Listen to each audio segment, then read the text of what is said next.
ಆ ಭಾಗದ ಜನರ ಅನೇಕ ದಶಕಗಳ ಕನಸದು. ಅದಕ್ಕಾಗಿ ಅನೇಕ ಹೋರಾಟ ಮಾಡಿದ್ರು, ಬೀದಿಗಿಳಿದಿದ್ರು, ಪ್ರತಿಭಟನೆಗಳ ಮಾಡಿದ್ರು, ಅನೇಕ ರಾಜಕೀಯ ನಾಯಕರುಗಳಿಗೆ ಮುಷ್ಕರ ಹಾಕಿದ್ರು, ಎಲ್ಲವೂ ಆಗಿತ್ತು. ಆ ದಿನಕ್ಕಾಗಿ ಅದೆಷ್ಟೋ ವರ್ಷ ಪರಿತಪಿಸಿ ಕಾದಿದ್ರು. ಶರಾವತಿ ಹಿನ್ನೀರು ಭಾಗದ 6 ದಶಕಗಳ ಕನಸು, 19,000 ಜನ. ಕಳಸವಳ್ಳಿ ಅಂಬಾರಗೋಡ್ಲು ಸೇತುವೆ ಲೋಕಾರ್ಪಣೆ ಆಗಿದೆ. ಸಿಗಂದೂರು ಸೇತುವೆ ಅಂತ ಕೇಂದ್ರ ಭೂ ಸಾರಿಗೆ ಸಚಿವ ನಿತಿನ್ ಗಡ್ಕರಿ ಇವತ್ತು ಅದನ್ನು ಉದ್ಘಾಟನೆ ಮಾಡಿದ್ದಾರೆ. ಹಿರೇಭಾಸ್ಕರ ಅಣೆಕಟ್ಟನ್ನು ನಿರ್ಮಾಣ ಮಾಡಲಾಗಿತ್ತು. ಶರಾವತಿ ನದಿಗೆ ವಿದ್ಯುತ್ ಉತ್ಪಾದನೆಗಾಗಿ ಸಂತ್ರಸ್ತರಾಗಿದ್ದರು ಇವರೆಲ್ಲ. ದ್ವೀಪದ ಪರಿಸ್ಥಿತಿ ಆಗಿತ್ತು. ಇವತ್ತು ಸೇತುವೆ ನಿರ್ಮಾಣ ಆಗಿದೆ. 437 ಕೋಟಿ ರೂಪಾಯಿ ವೆಚ್ಚದಲ್ಲಿ.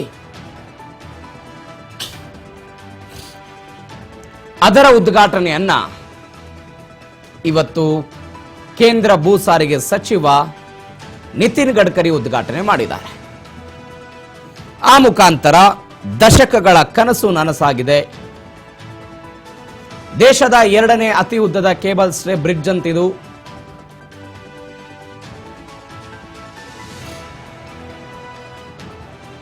ಎರಡು ಕಿಲೋಮೀಟರ್ ಇದೆ, 125 ಮೀಟರು, 16 ಮೀಟರ್ ಅಗಲದ ಬೃಹತ್ ಸೇತುವೆ ಇದು. ಯಡಿಯೂರಪ್ಪನವರಿದ್ರು, ಕಾಗೋಡು ತಿಮ್ಮಪ್ಪನವರಿದ್ರು, ಎಲ್ಲರೂ ಇದ್ರು. ಪ್ರಹ್ಲಾದ್ ಜೋಶಿ ಇದ್ದಾರೆ. ಕಾಂಗ್ರೆಸ್ ಅವರನ್ನು ಹೊರತುಪಡಿಸಿ ಎಲ್ಲ ನಾಯಕರು ಇದ್ರು. ದೃಶ್ಯದಲ್ಲಿ ಗಮನಿಸ್ತಾ ಇದ್ದೀರಿ. ಐತಿಹಾಸಿಕ ಕ್ಷಣ.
Chief Minister Mr. Siddaramaiah today morning.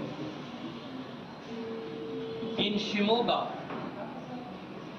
National Highway Authority of India is inaugurating Sharavati Bridge.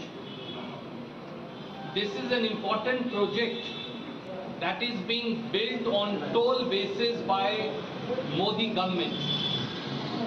Once again, Modi government has insulted 7 crore Kannadigas by not informing Siddaramaiah ji, our Chief Minister, and the Congress government of Karnataka.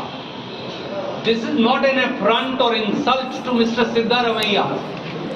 This is an affront and insult by Modi government to each one of our 7 crore Kannadiga brothers and sisters.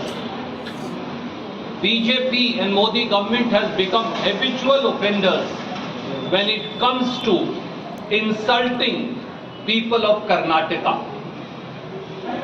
How can Government of India inaugurate a bridge without informing the Government of Karnataka and without informing our Chief Minister? Have they ever done it in any other state which is ruled by the BJP? Have they ever done it anywhere else? The whole idea is to heap insult after insult on people of Karnataka. Statement of Chief Minister Mr. Siddaramaiah today morning